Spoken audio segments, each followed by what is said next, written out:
хотын ухаалаг удирдлагыг шин шатанд гаргахын төслийнхөө бодит ажил хэрэг болон ухаан гэдэг маань ялангуяа мэдээлэл технологитой холбоотой аж ахуйн боловсрол За нийслэл Улаанбаатар хотын хувьд бол өнөөдөр бүх дүүргүүдэд ялангуяа сонгон найрхан дүүрэгт өнөөдөр тэлэг хяналтын камерын дэд төв өнөөдөр нээлттэй хийлээ. За яг өнөөдрийн байдлаар сонгон найрхан дүүргийн тэлэг хяналтын төв дээр 155 камер өнөөдөр яг ашиглалтанд ороод хэрэгжилж эхлэхэд бэлэн болоод байна.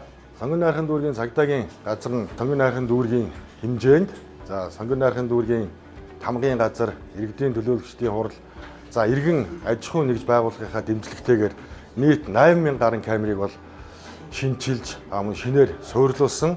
За эдгээр суурилуулсан камеруудаас өнөөдөр 155 камерыг бас өнөөдөр дэд төвтэйгээ холбоод байна. За цаашид үлдсэн камеруудыг дэд төвтэйгээ холбож одоо гэмт хэрэг зөрчлөөс урьдчилан сэргийлэх чиглэлээр ард иргэдийнхээ амар тайван амьдралын төлөө ажиллахад одоо бэлэн байна.